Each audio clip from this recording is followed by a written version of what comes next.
Rorschach is this sort of detective of the story, but at the same time he is psychopathic in his relentless pursuit of justice, or whatever that is.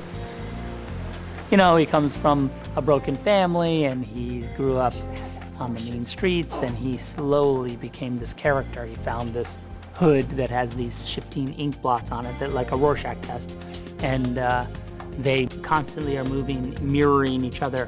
You know, whenever he looks, you know, they react with his emotions and things like that. Rorschach's face moves all the time. So that's another whole bit of R&D that we had to do and figure out how we were going to shoot that. We've had a couple of fittings with Earle Haley, who brings this great silhouette to the character. He's compact and he's mean. He's like this kind of little crazy terrier.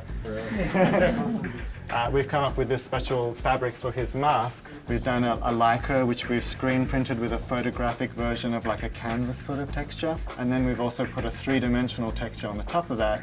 So you end up with this great texture that the camera loves.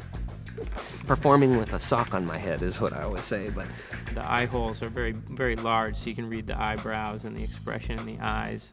the idea is so that I can see what's going on, and that so the guys that are actually putting the blot on there can also just see emotionally what was going on during the performance. He wears that, he emotes, he does everything, and then we take it back into the shop and we track the tracking markers and we replace everything on the face. There are set patterns that we define as expressions. Alex McDowell in the art department created about 13 to 15 different hero patterns. Along the way, we realized, well, if we're going to be faithful to the graphic novel, we should look at what Dave Gibbons drew, because he was actually pretty specific about what blots he would put into each panel and how they would change sometimes. We wanted to get that level of detail into the film as well. We actually go through a hand-drawn 2D process first, and those are all animated flat. They give us back a sequence, and we look at a high-con version of the sequence. So once we buy off on that animation, we already know how it gets rendered, and then it's just all lighting for the actual textured head that we're replacing.